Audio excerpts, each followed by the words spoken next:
Saludos amigos, muy buenas noches. Bienvenidos bajo el auspicio de la Hermandad de Nuestro Padre Jesús Nazareno Abrazado a la Cruz y María Santísima de la Amargura, la Hermandad del Silencio de Écija.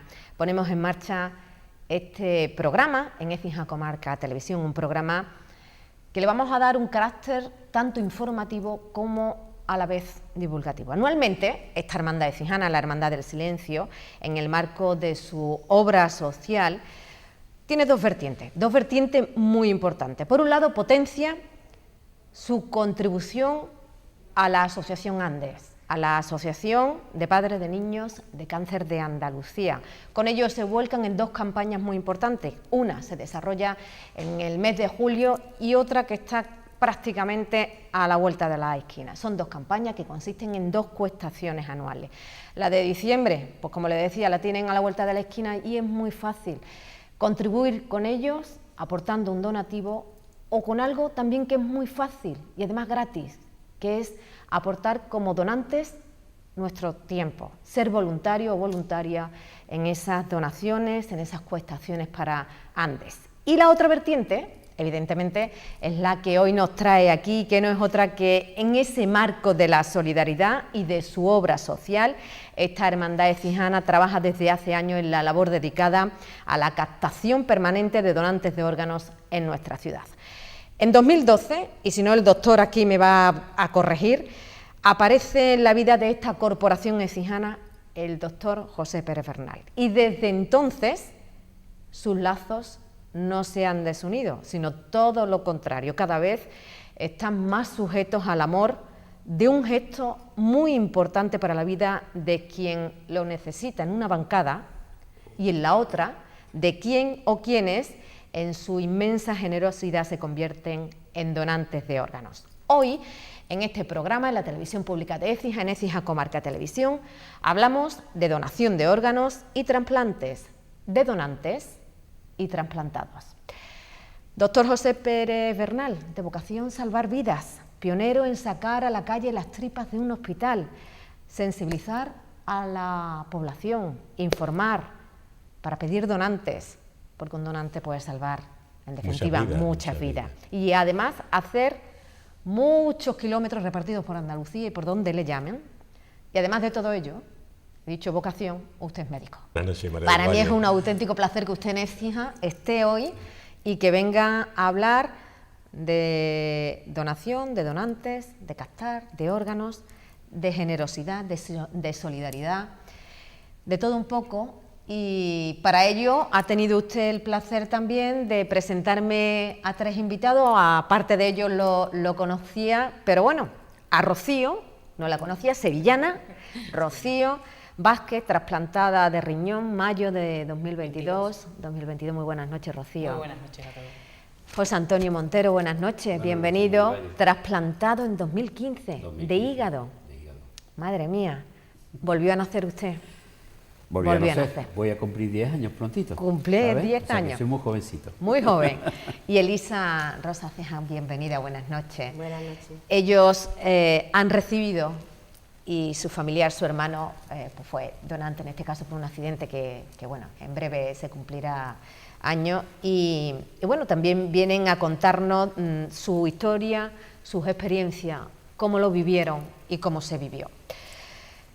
A los tres, al doctor, abrimos este programa pues precisamente para hablar de lo que hoy nos trae aquí a través de la Hermandad del Silencio, que por cierto, tenemos glorietas de donantes de vida en Écija desde el año 2022. Glorietas de donantes de vida y esperanza. Y esperanza. Una glorieta que promovieron las Hermandades del Silencio y de Santiago, la Hermandad de la Inspiración de los Estudiantes de Écija, que también promueve la donación de sangre y el banco de tejido. Muy unidas en ese aspecto, en esa glorieta, que nos tiene como referente a Écija también, porque hay muchas glorietas, en muchas rotondas, en muchos sitios donde el doctor ha sido también, bueno, no sé si llamarle protagonista para que se promotor, ¿no? O promotor, en este caso. Pero para de la que mano de dos hermandades. Exactamente, aquí en ¿no? Écija, a través de dos hermandades, pero yo conozco muchas ciudades de Andalucía donde están también. Lo dicho, comenzamos. José Antonio, Rocío, Elisa, si te parece bien, doctor, voy a empezar con ellos, que nos cuenten un poquito resumidamente su historia. Trasplantado de riñón, José Antonio. No, de hígado. Rocío de riñón, José Antonio de hígado. Contadnos vuestra experiencia. Rocío. Os abro, Rocío, venga. Rocío, trasplantada de riñón, una de las chicas del cable, que quiero que nos cuente a todos cómo fue eso. Cuéntanos un poquito, resumidamente, porque imagino que esto no es una historia de 2 días, sino una historia larga. Pues esta historia comenzó, primero mi madre tuvo una enfermedad renal, yo ya la viví con ella desde que yo era pequeñita. Yo tenía 10 añitos cuando ella la sufrió. Y bueno, a raíz de ahí pues yo viví una enfermedad con miedo, porque es una enfermedad complicada y difícil, pero luego ya cuando me dicen que yo genéticamente he heredado la enfermedad, pues a mí se me viene un poquito el mundo encima. Pero bueno, es verdad que conozco al equipo del Virgen del Rocío, de diálisis peritoneal del Virgen del Rocío, me explican la técnica de la diálisis peritoneal y es verdad que se me quitó bastante el miedo a lo desconocido. Es realmente un miedo a lo desconocido que muchas veces la mente nos juega malas pasadas. Ahí en ese equipo de diálisis empezamos a trabajar con las enfermeras, y 2 enfermeras tuvieron la genial idea de decir, bueno, estas chicas es verdad que afrontan la enfermedad de una manera diferente y la llevan con mucha energía, con mucha vitalidad. ¿Por qué no las unimos? ¿Por qué no las presentamos, que se conozcan y que sirvan entre ellas también de apoyo? Y eso hicieron una quedada. Nos reservaron en un restaurante y nos conocimos ahí. Ahí hicimos un grupo de WhatsApp. Al principio se llamaba La Supernera, pero luego, como todas vamos conectadas a un catéter, porque la diálisis peritoneal se hace a través del peritoneo con un catéter, es como un cable, pues decidimos cambiarle el nombre, que era mucho más apropiado, Las Chicas del Cable, ¿no? Era más divertido. Y entonces pues nos pusimos Las Chicas del Cable. Ese grupo realmente ha sido un grupo de energía, de apoyo, de vitalidad, de compañerismo. Nos hemos acompañado absolutamente siempre.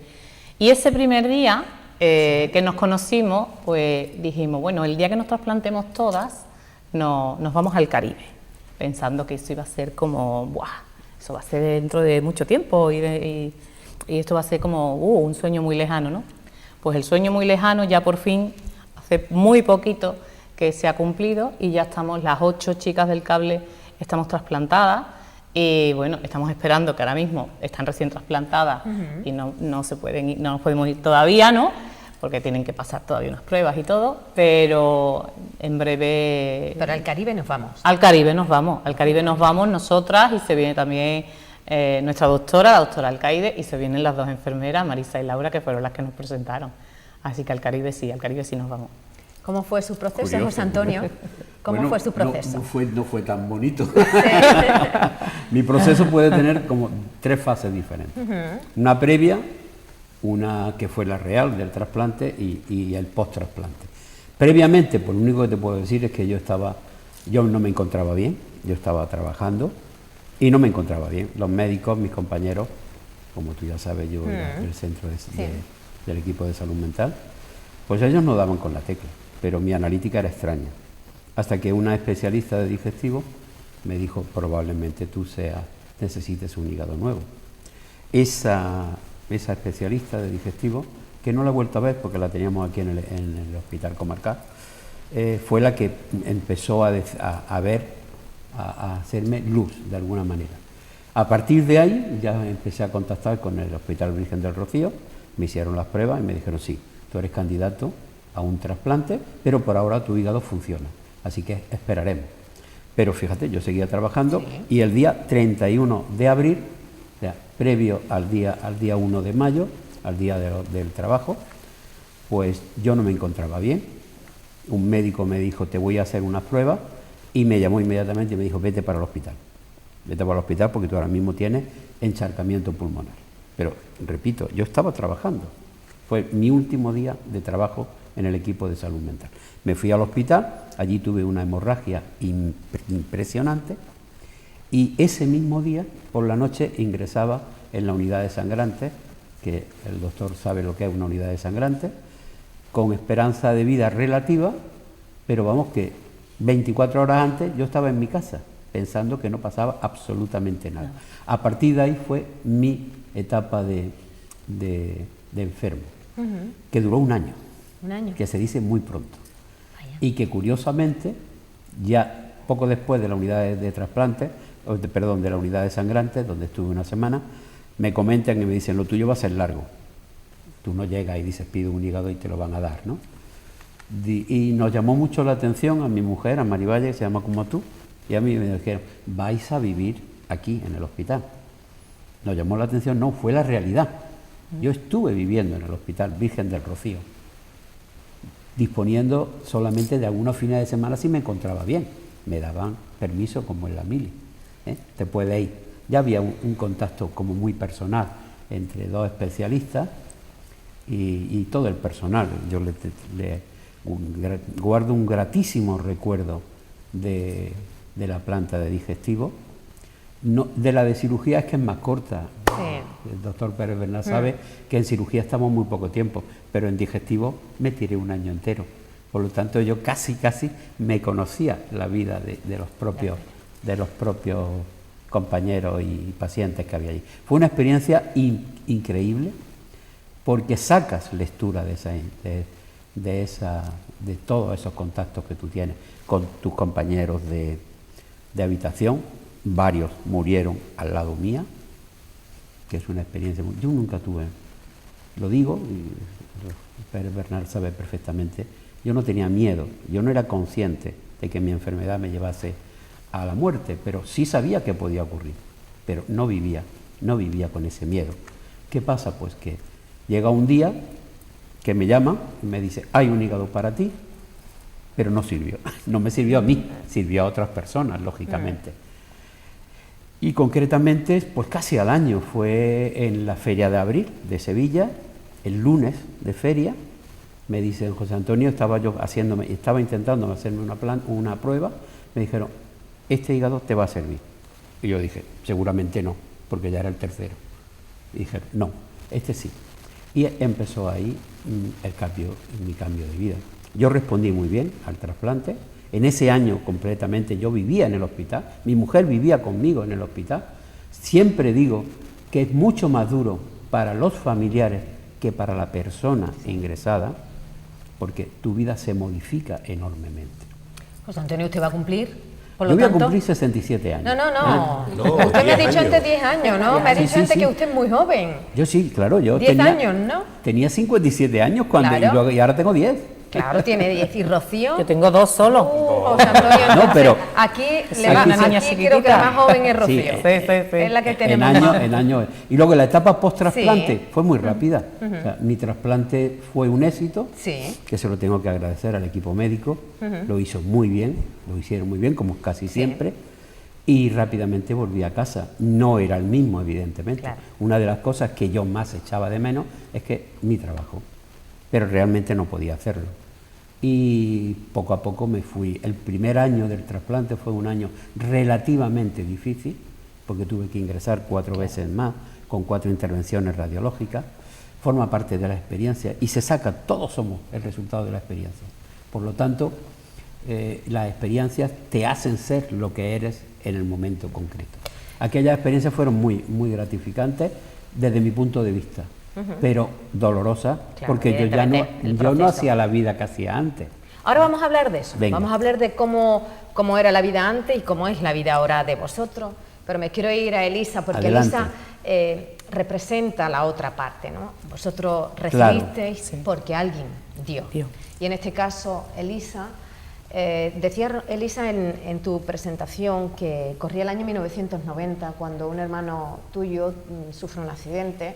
Y bueno, en aquel momento esta cultura que a través de... No existía y que ahora, bueno, había un desconocimiento total de eso hace ya pues más de 3 décadas. Cuéntanos un poco, ¿cómo vivís, cómo es ese proceso que decidís tomar y dar ese paso que no era nada en absoluto fácil. Pues precisamente eso fue en el 1990.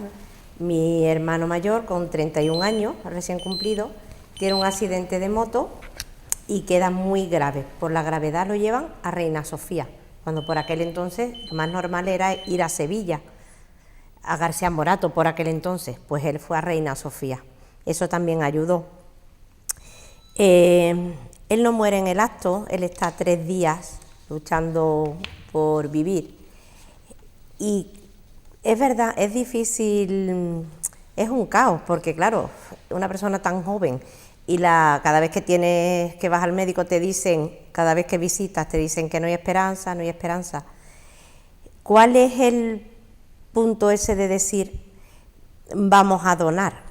Pues que esos 3 días convives con personas en esa sala de espera, que lo mismo que a mi hermano le decían, nos decían que no se podía hacer nada por él, había personas que sí se podía hacer.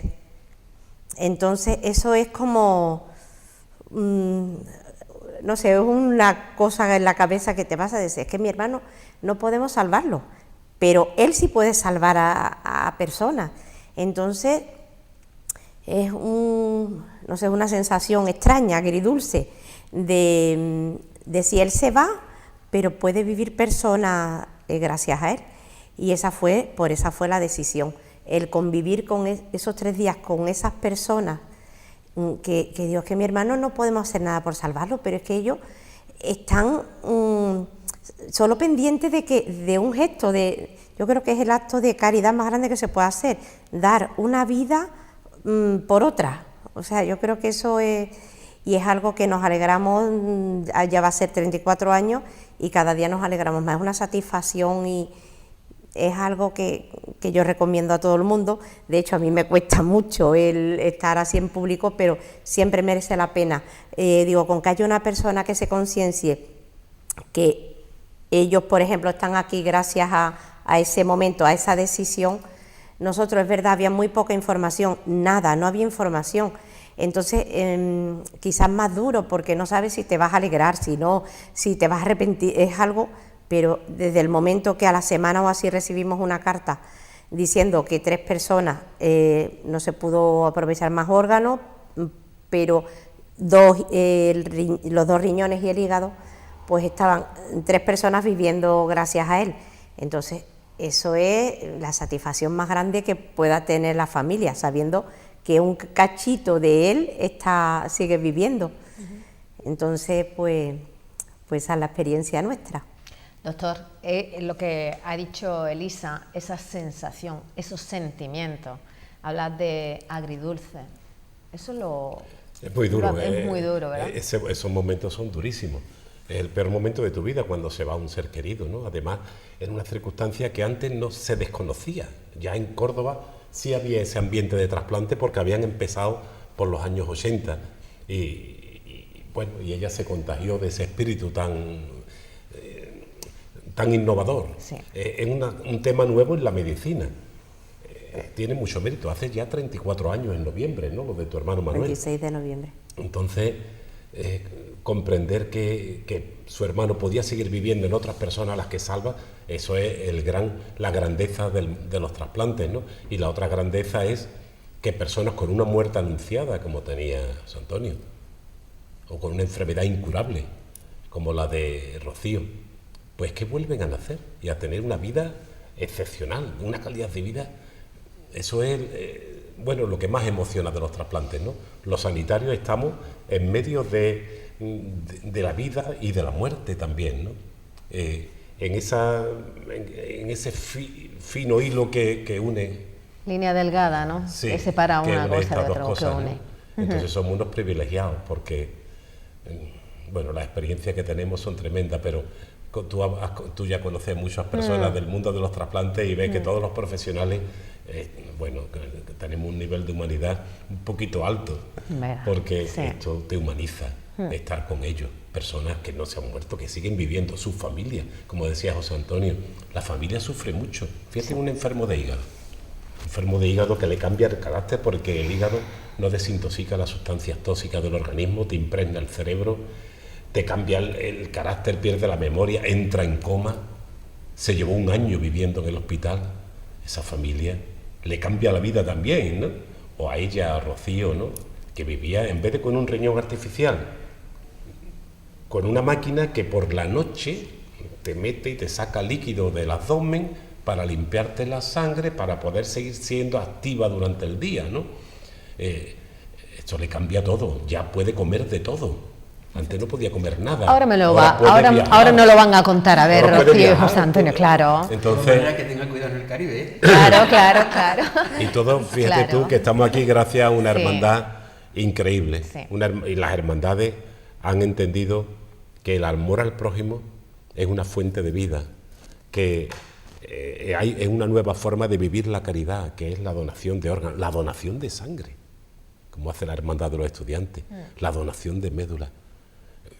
Son unos héroes increíbles que con su generosidad salvan vidas. El Papa Francisco ya ha dicho que la donación de órganos es un gran acto de amor al prójimo.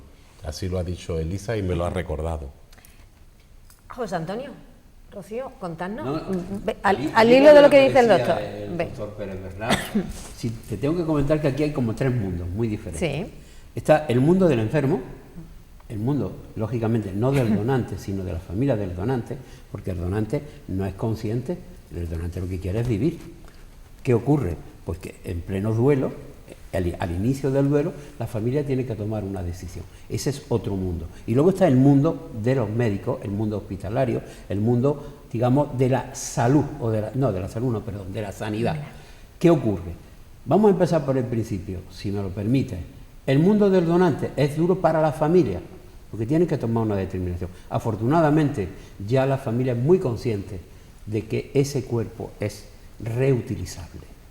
Perdonad por las palabras que utilizo. Así es. Hay una película preciosa que se llama 7 vidas, que la recomiendo, que habla de todo esto. Esa familia toma una decisión, pero ese mundo es totalmente ajeno a este otro, que es el del enfermo. Es muy cercano al de la sanidad. El enfermo no sabe nada. Yo, cuando estoy enfermo, no sé absolutamente nada, solamente sé que estoy en un marco hospitalario, que estoy en buenas manos y que me están dando esperanza. Por lo menos en mi experiencia personal, yo no era consciente de la realidad que decía antes el doctor. ¿Cuál es? Que yo me voy a morir, claro, me puedo morir en cualquier momento, pero tú dices, estoy en buenas manos. Y aparece la familia, que tú no lo sabes, y donan ese órgano. Y a ti te dicen, llega un órgano, tú no sabes de dónde es ese órgano. Y entonces te da esperanza. ¿Esperanza de qué? De que vas a seguir viviendo. Yo entré 3 veces en la UCI. Una de ellas fue muy pasajera porque tuve una encefalopatía debido a que el hígado no filtraba. Como no me filtraba nada, yo pasé a ser, afortunadamente, según me cuentan, un niño. O sea, yo tenía conducta, fue temporal, fue durante un lapso de tiempo. Yo tenía conductas infantiles, pero en ese momento yo no era yo. Claro. Por lo menos no el yo que está hablando en este momento. Sufre la familia. Sufre, ¿Y eso quién sufre? Efectivamente. Sufre. ¿Quién sufre? ¿Quién lo está viendo? La Sí. familia sí es consciente de que tú estás. Cuando una de las veces que yo llego a la unidad de sangrante, le dicen a mi mujer, esperanza de vida 0. ¿Cómo? Es un choque, tú no lo sabes, tú no eres consciente de eso. Tú, a los 2 o 3 días que tomas conciencia de tu realidad, tú dices, estoy aquí, estoy vivo. Yo no tuve ninguna experiencia fuera de esas experiencias que hablan específicas. Yo por lo menos no la he tenido.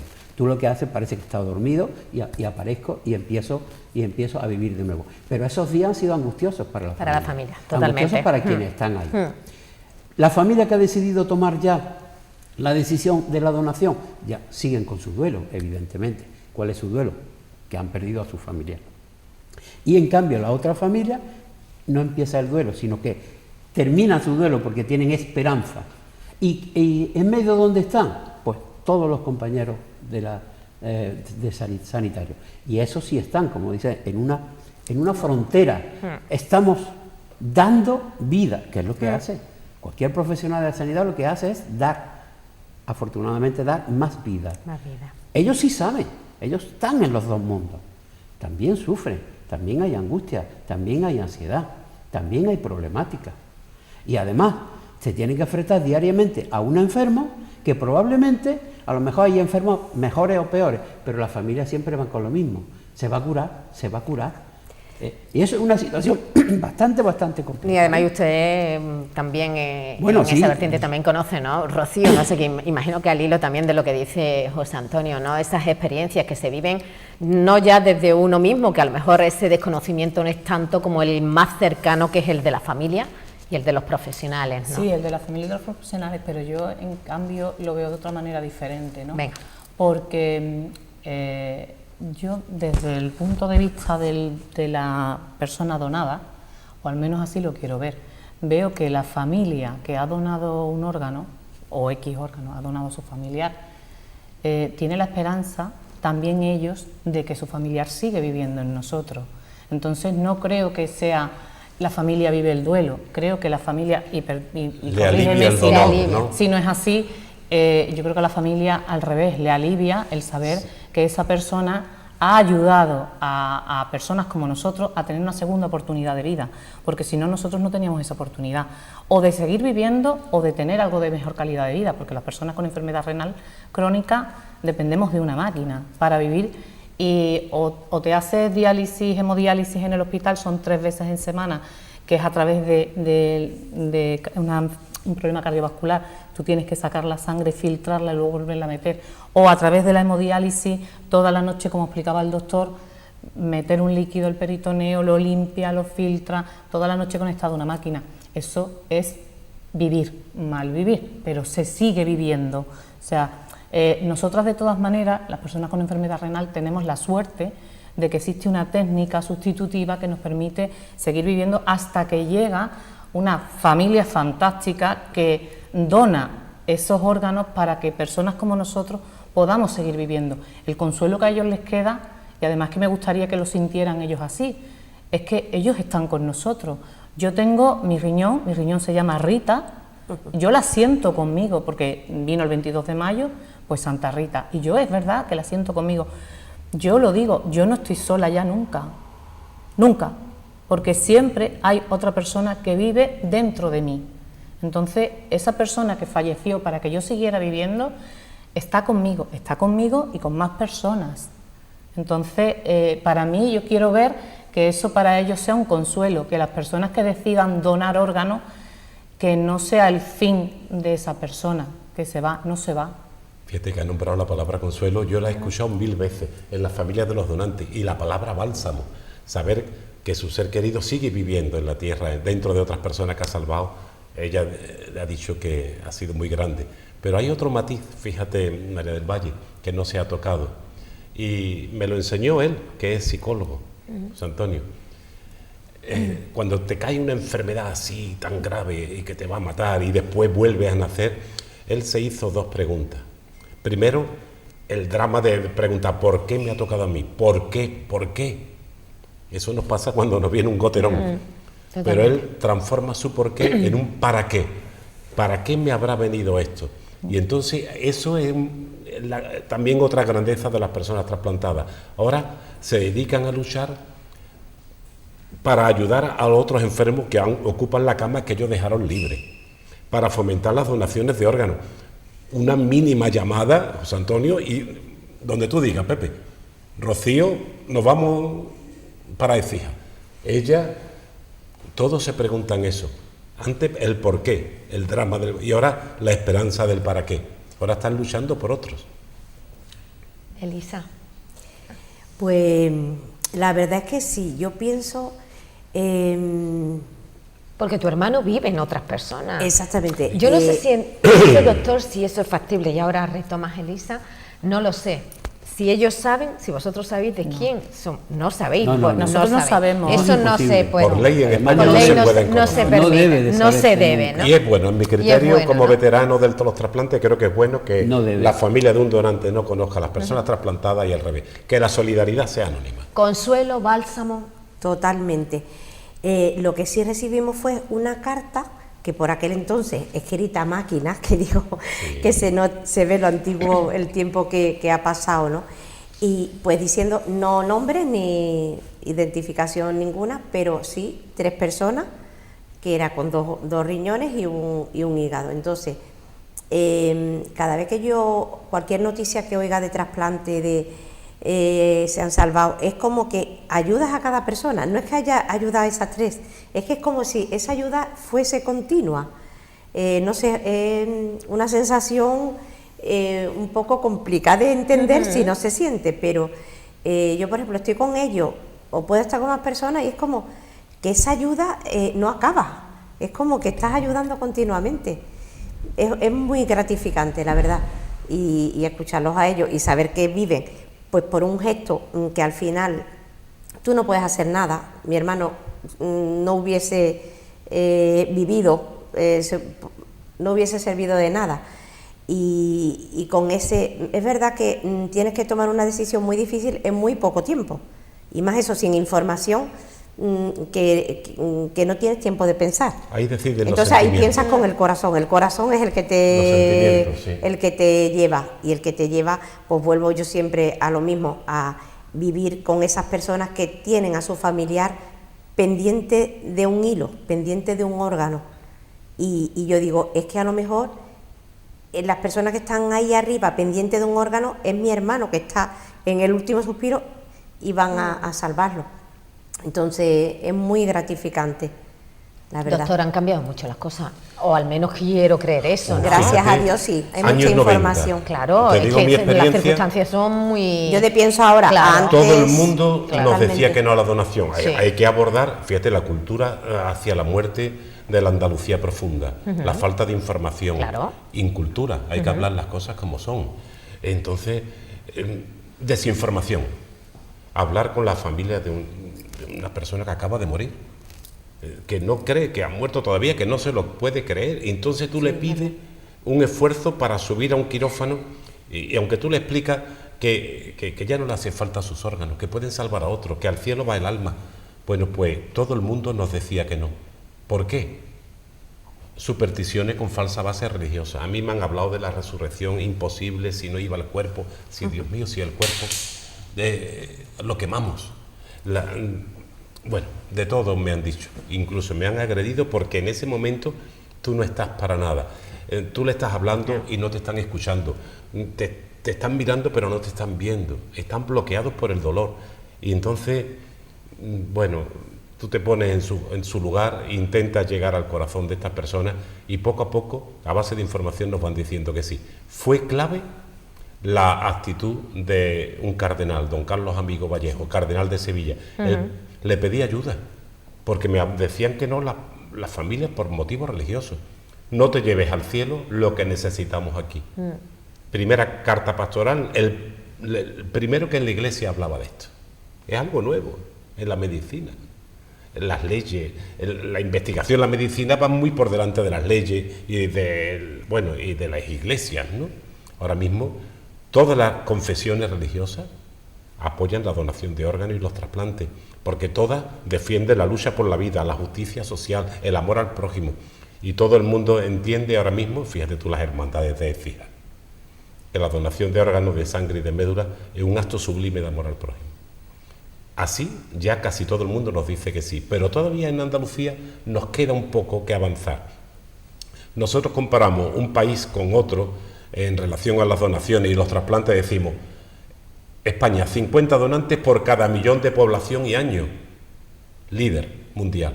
Alemania, 11 donantes por millón de población y año, allí no hay trasplantes. Aquí el español es la persona que hoy día es un privilegiado porque es quien más posibilidades tiene de recibir un trasplante si cae enfermo, y además de forma gratuita, porque todo se hace nada más que dentro de la seguridad social y gratuita. Único país del mundo, ¿eh? En la mayoría de los países la sanidad es mixta o totalmente privada, como en Estados Unidos, ¿no? Entonces, claro, poco a poco ha cambiado esto y es un mensaje de esperanza para todos los enfermos. Así que... Sí, bueno, si quieres participar ahí, Sí. simple al hilo de lo que decía y sobre todo tú, disculpa. Elisa. Para mí es totalmente novedoso lo que está aportando.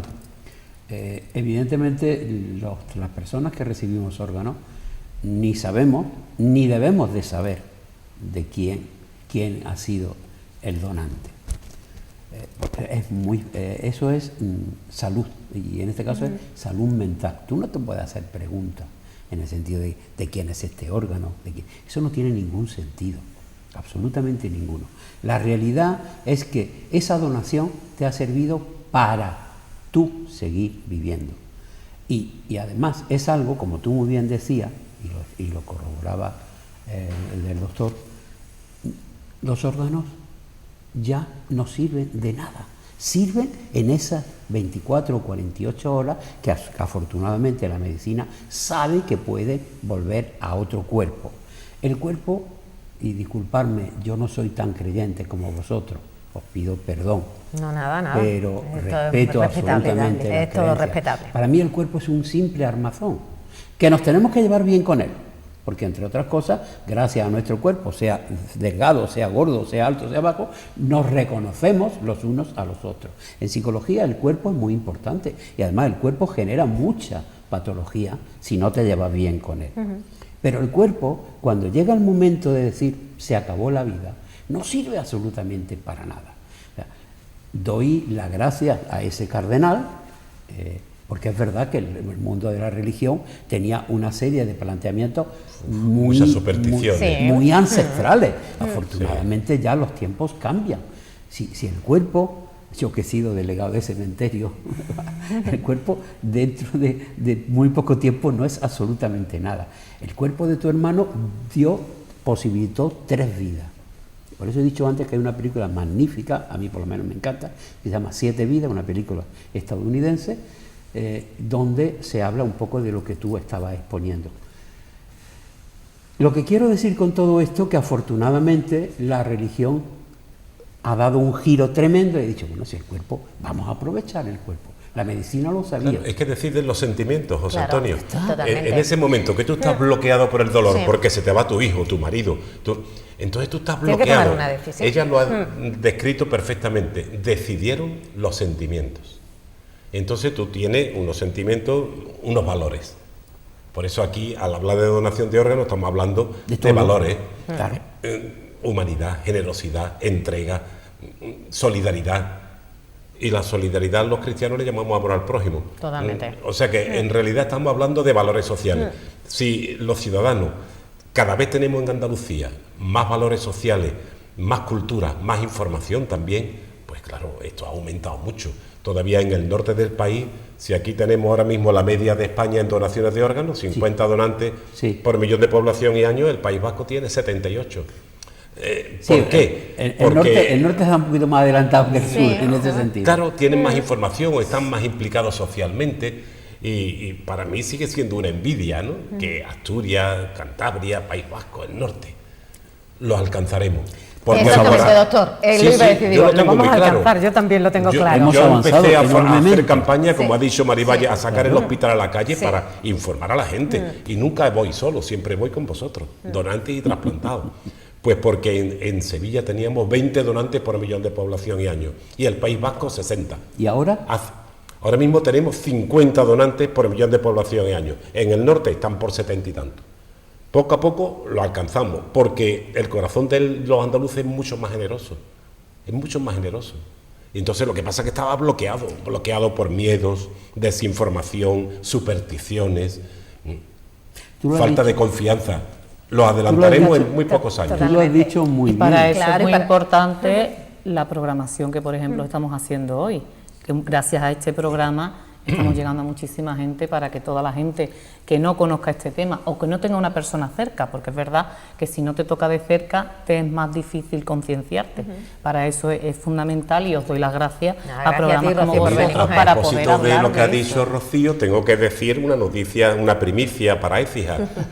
María del Valle va a recibir un premio que se llama Premio Periodista Solidaria 2024, que da una asociación andaluza de personas trasplantadas de hígado. Entonces, estas personas trasplantadas saben que viven gracias a que se está luchando porque aumenten las donaciones. Y tú demuestras que desde un periodismo totalmente solidario, limpio, científico, Se están salvando vidas. Lo que tú estás haciendo hoy está concienciando a mucha gente. Con que de aquí salga solamente un donante y salve varias vidas, nosotros estamos felices. Por eso te vamos a premiar. Premio Periodista Solidario 2024 para María del Valle. Enhorabuena. Muchas gracias. Yo esperaba que el doctor lo iba a decir al final del programa, pero bueno, vamos a ser aquí en el Lo ha dicho en la tercera parte. En el Ecuador o la tercera parte. Bueno, yo cuando el doctor me llamó para comunicarme que esta asociación andaluza había decidido que poner mi nombre sobre la mesa para entregarme este premio, pues bueno, en ese momento yo le hice varias preguntas y digo, bueno, doctor, si yo lo hago porque creo que debo de hacerlo, no porque me premien en absoluto nada. Bueno, pues este premio sí es verdad que lo han recibido periodistas de una talla altísima, muy importante a nivel andaluz y a nivel nacional. Bueno, está totalmente orgullosísima de colaborar siempre con el doctor, con las hermandades y además que promueve. te lo dan personas que han pasado por esto, no te lo dan ninguna institución. Exactamente. Te lo dan los pacientes. Me lo dan los pacientes, que en definitiva son ellos los que realmente se han beneficiado de y saben de valorar todo. tu trabajo, porque llevas muchos años ayudándonos. Pero que ya le digo, doctor, Bueno, que yo no soy muchos merecedora años. absolutamente nada, Sí. que este premio no es para mí, sino para ellos, que en definitiva, o ellos que en su día tomaron la decisión de dar, y ellos Pero que te dan viven las gracias, gracias. te dan las Por gracias por supuesto todo lo sí. que has Estoy hecho. agradecidísima, y que el día 21 de diciembre estaré muy orgullosa junto a mis amigos y mi familia para recibir este premio a nivel andaluz que se me otorga. Muchísimas gracias de verdad, de corazón, por este galardón, y a vosotros también. Pero bueno, que no quiero convertirme yo en protagonista de esto cuando no hay que ser... Seguimos teniendo tiempo. Seguimos teniendo tiempo, José Antonio, y si no, pues yo ya lo voy a alargar en este minuto. Es que quiero un poco, Sí. no matizar, sino en Sí. todo caso complementar lo que decía el doctor Pérez Bernal. El para qué. Sí, Porque eso es una medida generalizable a todos, a toda nuestra vida. El ser humano, cuando se enfrenta a una situación, sí. que a veces le ponemos el término problema, que de eso se podía hablar mucho, siempre le surgen varias preguntas. La primera es ¿por qué? Es verdad, pero el por qué, desde el punto de vista humano, no sirve absolutamente para nada. Científicamente sí sirve, porque científicamente tú tienes que saber qué ha ocasionado una consecuencia. Siempre hay un antecedente, siempre hay una causa y hay un efecto. Pero en la vida normal y corriente, el para qué lo único que nos posibilita es obsesionarnos y darle vuelta, ahora los jóvenes dicen el bucle, darle vueltas a las cosas. Y eso lo único que te genera es angustia o ansiedad. Coge el término español o el término anxiety, que es el término inglés. Es mucho más positivo desde el punto de vista vital el para qué. Hay que darle la vuelta al por qué y preguntarse ¿para qué me ha ocurrido esto? Porque casi todo en la vida tiene un para qué. Casi todo en la vida tiene un posible para qué. Nosotros somos el resultado de muchas vivencias, como dije antes, pero que nos ayudan a ser lo que somos en el momento concreto. Todos somos. Leía el otro día una frase: si yo hubiera sabido tanto, no me hubiera equivocado antes. Y le contestaba: si tú no te hubieras equivocado tanto, no sería hoy el que eres.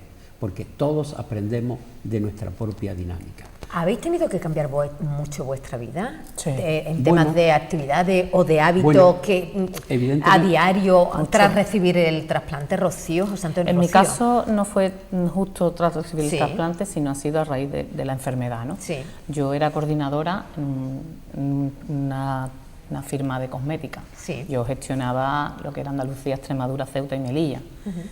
Cuando descubrimos la enfermedad, durante 4 o 5 años hay un problema de alimentación en el que tienes unas restricciones muy gordas, tiene muchísimas restricciones.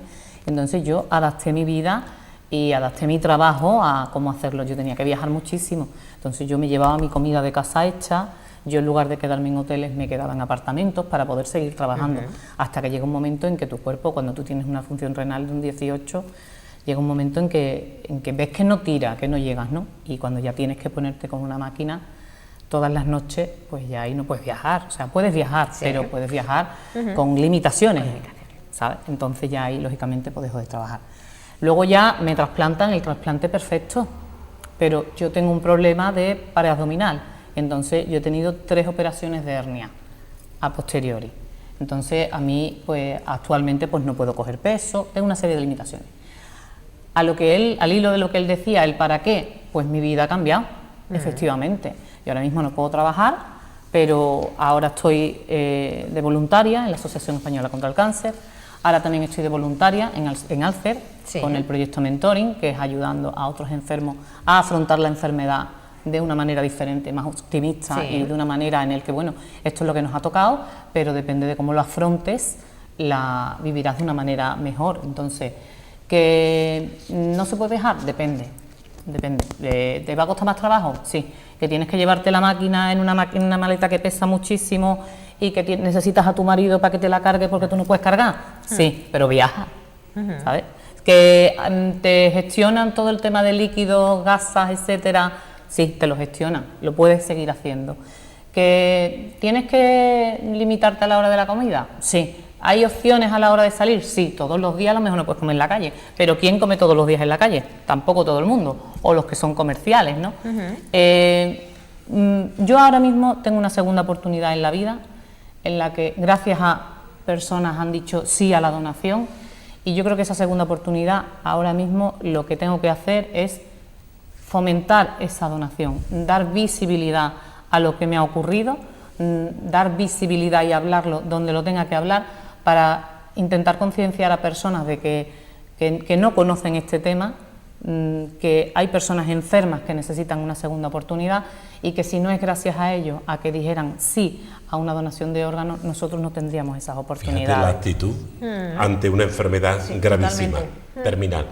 La actitud es clave en la persona enferma. Totalmente. Y además, ella lo ha pasado de puntilla, pero el colectivo ese de 8 mujeres con el mismo problema, mujeres jóvenes, luchadoras, apoyándose unos a otros, eso también es importantísimo. Sí. El apoyo y el ánimo que se dan, la forma de luchar juntos contra un gran problema, el enemigo que tienen encima, que es la enfermedad, ¿no? La actitud es fundamental. Y aquí nuestro amigo psicólogo... La actitud es fundamental casi en todo. Sí, en totalmente. Todo, claro. Déjame que te lo diga, Pepe y Marivalle. Si tú te enfrentas a las cosas con una actitud positiva, evidentemente buscas soluciones. Y cuando un problema tiene soluciones, deja de ser problema. Y si no tiene solución, tienes que aceptarlo, tienes que vivir con él. Y respondiendo a la pregunta que tú hacías antes, claro que te modifica mucho la vida. Yo era una persona que trabajaba muchísimo, que me dedicaba mucho a mi profesión y de pronto paso a estar en el otro lado de la mesa. Yo me quito la bata y paso a ser un enfermo. Pero es que durante un año realmente estás en el limbo. Estás en un mundo que es totalmente distinto. Pero ahí todavía no te ha cambiado nada, porque tú estás esperando a que te solucione o a que te ayuden a solucionar tu vida. Pero después, ¿qué ocurre? Después me tengo que adaptar. Yo no vuelvo a mi trabajo. A mí me dan una incapacidad permanente. A pesar de que yo digo que no, me dicen, bueno, pues podemos esperar, pero lo de usted, yo siempre digo, y lo digo un poco en sorna, digo, me vieron cara de muerto. Me dijeron, este hombre se va a morir, ¿no? Usted tiene derecho absolutamente a todo, usted tiene una magnífica pensión, muy bien, de acuerdo, pero yo quiero seguir trabajando. Pues no seguí trabajando. Y es verdad, y ahora lo entiendo, el año posterior a mi trasplante, yo tuve que ir al hospital durante 4 veces más, y cada vez que entraba en un hospital era una semana entera. Entonces, claro que te cambia la vida, te tienes que volver a hacer una vida diferente, distinta. Y repito, sobre todo mi vida era mi familia y mi trabajo. Entonces tengo que totalmente... Vaya, yo conozco miles de personas trasplantadas y todos coinciden en que se hacen mejores personas después del trasplante, que la escala de valores le cambia. ¿Tú crees que Rocío se va ahora a enfadar porque le arañan el coche? Cuando cualquiera monta un número, porque tiene el más mínimo problema, montas un número, la escala de valores le cambia. Ya ve la vida de otra forma, la ve desde el balcón, disfruta de verdad de las pequeñas cosas. cada vez que va de la mano con su marido por la playa, o ve a su sobrino, o a tu hijo hace la primera comunión, o se casa tu hija, o disfruta de una manera distinta. Y en todos esos momentos claves de la vida de los trasplantados, que yo he ido a muchos bautizos, primeras comuniones, bodas, todos miran al cielo. Sí. Hay un momento, como no conocen a su donante, lo relacionan con un ángel, con una estrella, según la forma de ser de cada uno, pero todos miran al cielo y se le caen las lágrimas. Lo he visto 1000 veces, dándole las gracias a ese ángel, a ese desconocido que le salvó la vida, ¿no? Pero la escala de valores le cambia y todos son mejores personas. Eso sí Sí. sí lo he apreciado yo durante varias reuniones que hemos tenido, que habla siempre de la solidaridad del donante, pero es que eso es como una cadena, porque el que recibe se hace solidario también. Es que es algo que voy apreciando mientras con más personas que han recibido órganos lo estoy comprobando. Es que ¿sabes qué pasa? Que estamos tan agradecidos que no sabemos cómo... Es verdad que lo que decíamos, no podemos conocer a la familia del donante, pero estamos tan agradecidos que a mí ya me sirve el conocerla a ella. ¿Sabes? Yo cuando voy a muchas reuniones con el doctor Pérez Bernal... Y a mí exactamente igual, es como yo salgo de aquí, aunque esté nerviosa, pero hoy para mí es un gran día. Exacto. Porque a mí eso es que me da vida, una alegría, una satisfacción personal. Sí. Entonces digo, es que es recíproco esa sensación. Evidentemente, cuando tú llegas a una situación de crisis, y en el caso de los enfermos hepáticos, yo pienso que los de riñón a lo mejor también, pero el enfermo de hígado sabe que se puede morir perfectamente. Y el de corazón y el de pulmón. O sea, pero y además es que yo viví la experiencia real de que 3 compañeros míos de habitación, que además fue una gran experiencia estar en un hospital y conocer a tu compañero, que podía ser un Eso es gitano durísimo. de las 3000 viviendas o un secretario judicial o un secretario de un ayuntamiento, que eso es real, ¿no? 3 personas que fallecen al lado tuya. Que son enfermos, O sea, y ahí no que hay tú distinción conoces social. la situación, que tú estás en esa situación. Evidentemente, las crisis siempre sirven para hacernos mejores, siempre. Yo pensaba esos días en la sala de espera, pues igual que tú te refieres al compañero de habitación, pues nosotros era los compañeros de silla, ¿no? Que había, pues, Claro. esa persona que estaba luchando tenía abajo un familiar esperando. Entonces ves el sufrimiento. Es que en la ves el misma UCI sufrimiento coinciden los donantes y los trasplantados. Claro. Cuando tú estás en un hospital, utilizando el título de un libro, te encuentras los renglones torcidos de Dios. Pues tú, cuando estás en el mundo, piensas que el mundo es maravilloso y que todo va bien.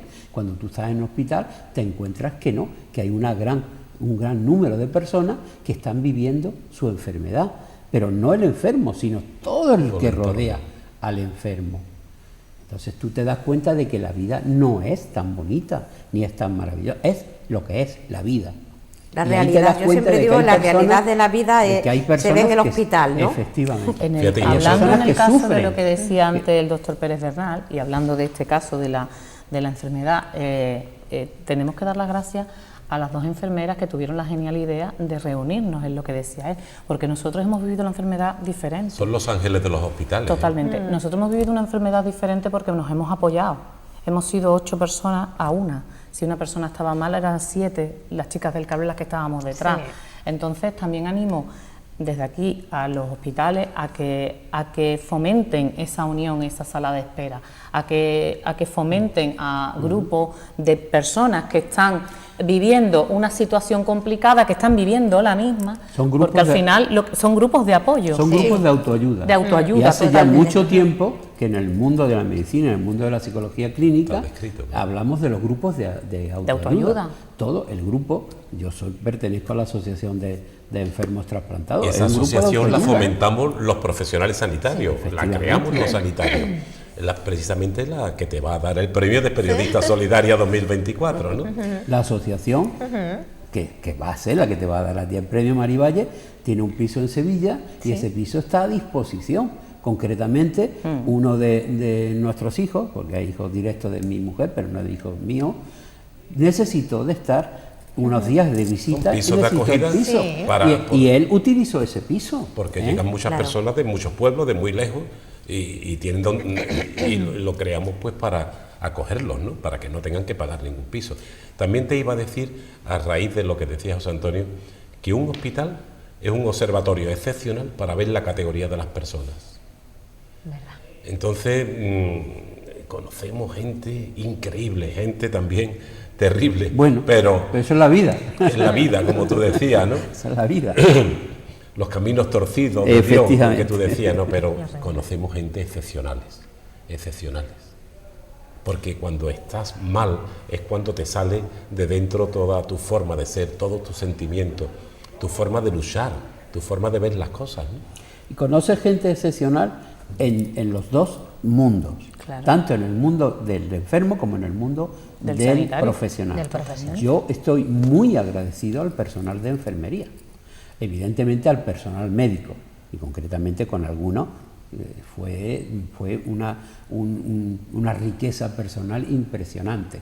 Pero al grupo de enfermería, no vamos a utilizar ya ni masculino ni femenino, yo guardo un gratísimo recuerdo Son los que están más cerca del de enfermo. auxiliares maravillosos y de enfermeros y enfermeras realmente maravillosos. Claro que hay algunos que son profesionales, pero no te dan esa humanidad, pero hay muchos que te dan esa humanidad, ¿eh? Y ten en cuenta que cuando tú eres un enfermo, eres una persona absolutamente, ¿cómo diría yo? No sé, no tengo ahora mismo la palabra, pero tú eres vulnerable, ¿eh? Tú estás en una cama, te tienen que lavar. Claro. Cuando tú estás en una UCI o cuando tú estás en una unidad de sangrante, te tienen que lavar, te tienen que atender. Independientemente de quién hayas sido, tú en ese momento eres un ser humano, Totalmente. despojado absolutamente de todo lo que tenías. Y lo único que tienes en ese momento es la ayuda profesional de ese colectivo, especialmente el colectivo de enfermería. Sí, sí. A ese colectivo, hay algunos que les guardo gratísimos recuerdos. Además, yo me conocía los nombres de unos y de otros. Y en algunos casos incluso hasta sus circunstancias personales, porque establece una Claro, relación interpersonal. Claro, no somos de totalmente, piedra. no somos de piedra. En los equipos de trasplante el 90% de los profesionales son enfermería, y en los hospitales también. Son las personas que están más cerca del enfermo. Son unos ángeles, le llamo yo.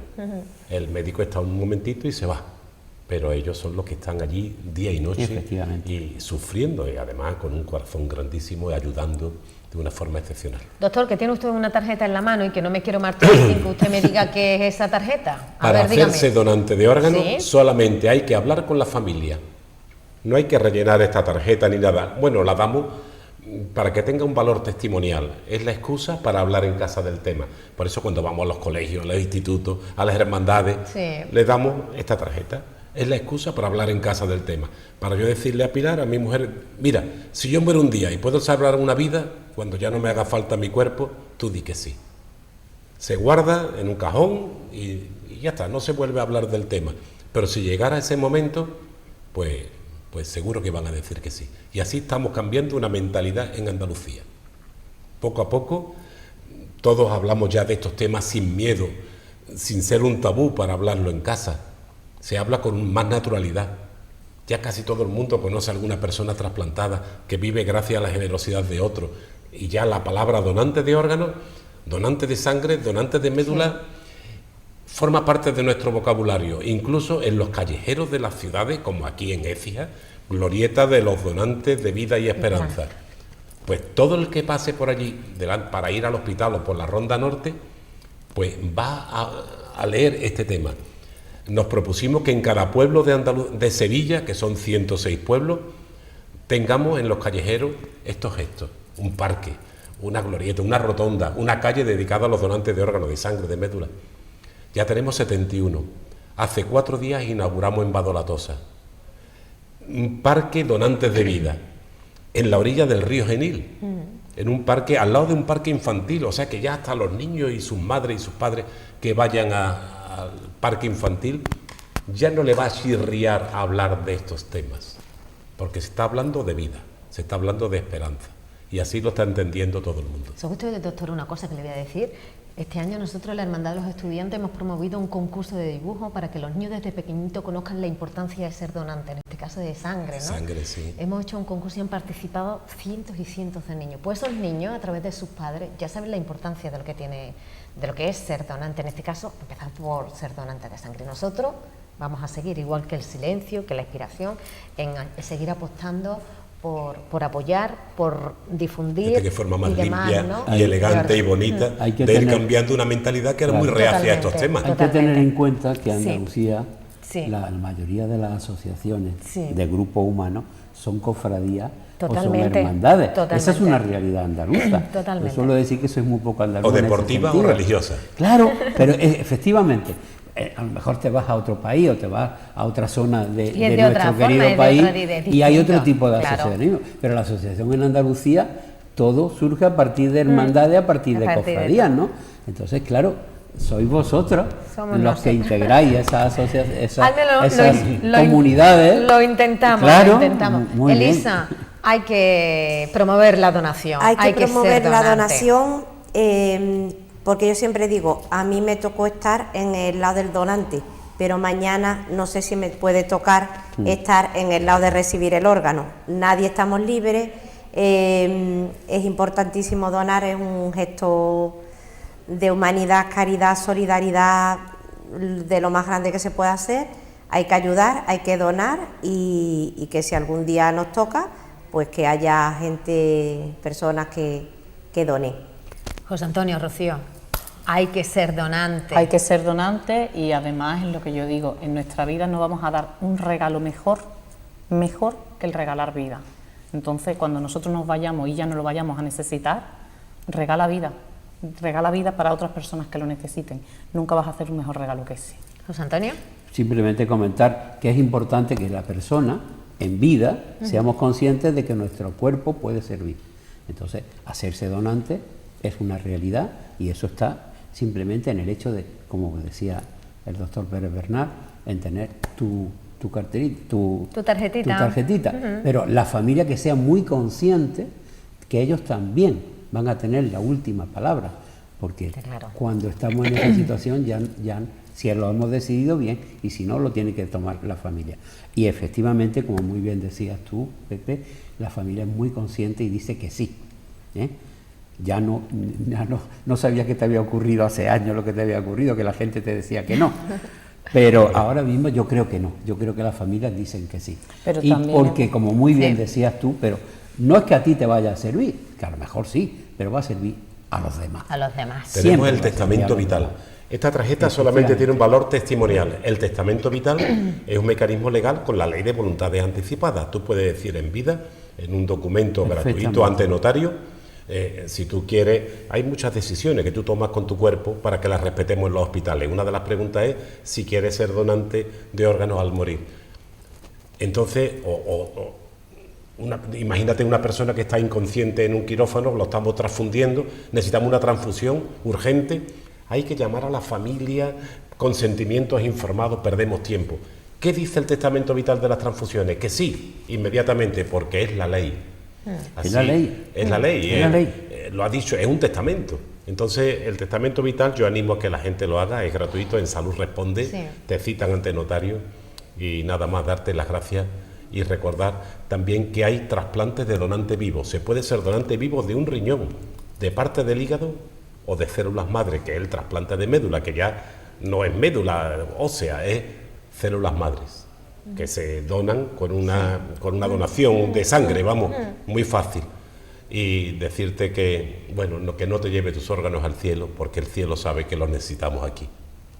El testamento vital se puede hacer pidiéndoselo a tu médico de cabecera. Al médico de ¿eh? cabecera, Simplemente. sí, O por totalmente, internet, por ya internet, está, muy por internet, fácil. Salud Responde. En Salud Sigue el Responde te puedes proceso. meter y Sí. Elisa, muchísimas gracias. Gracias a José vosotros. Antonio, Gracias a ti, Rocío, Maribel. a los tres por aportar vuestra Gracias a ti. vivencia, vuestra experiencia. Doctor, Gracias a ti, muchísimas vaya. a la Hermandad del Silencio por darnos la oportunidad, a mí especialmente, a nuestro Padre Jesús Nazareno, abrazado a la cruz, María Santísima de la Amargura, Amargura, el sí. Silencio, por haber apostado por hacer este programa aquí.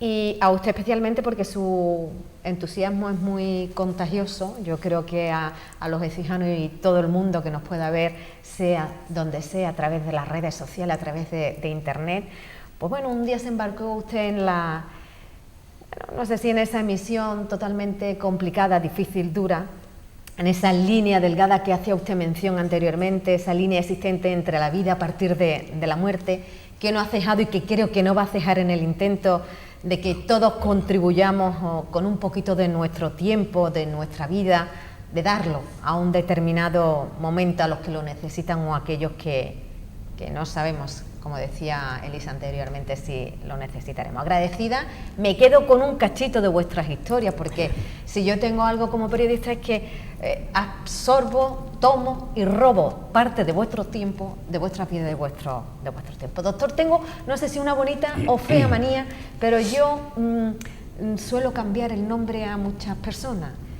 O se lo acorto o se lo alargo. En este caso yo le he escuchado en muchas ocasiones a otras personas decir: el doctor Pérez Bernal es un ángel, igual que usted ha dicho, de personas que se dedican a díselo a mi mujer, a ver si se lo cree. Sí, bueno, pues yo hoy, queridos amigos, hoy voy a rebautizar aquí al doctor Pérez Bernal y le voy a llamar a partir de ahora José de la Esperanza Pérez Bernal.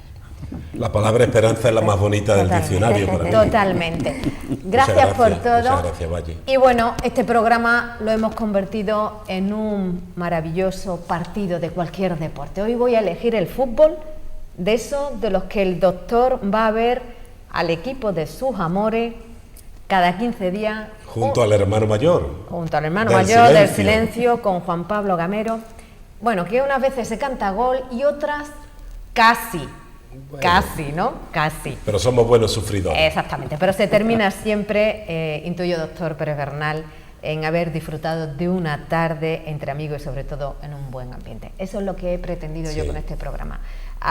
Que hayamos disfrutado, que hayamos informado y que hayamos divulgado la importancia que tiene ser el donante. Con estos minutos de televisión, también nosotros, todo el equipo de Écija Comarca Televisión, hemos querido contribuir a explicarles la importancia que tiene ser el donante de órganos. Yo doy, tú recibes. Es un gesto muy sencillo, es un regalo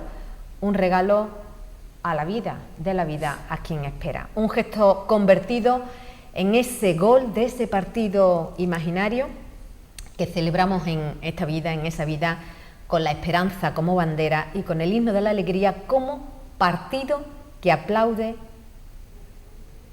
entre donante y trasplantado y que les une por siempre el amor indiscutible del que da y el infinito del que recibe. Ese amor que, como escribiera, y aquí sí voy a poner yo mi granito de arena, esa carta que escribiera San Pablo a los Corintios y que decía: es un amor paciente, el amor es un amor paciente y es benigno, como el del donante y como el que espera ser trasplantado. Es un amor que no tiene envidia, no presume y no se engría, como el del donante y como el que espera ser trasplantado. Todo lo excusa, todo lo cree, todo lo espera, todo lo soporta, como el del donante y como el que espera ser trasplantado. En una palabra, quedan dos: la fe y la esperanza. La más grande, el amor del que da y el amor del que recibe. Muchas gracias. Buenas noches.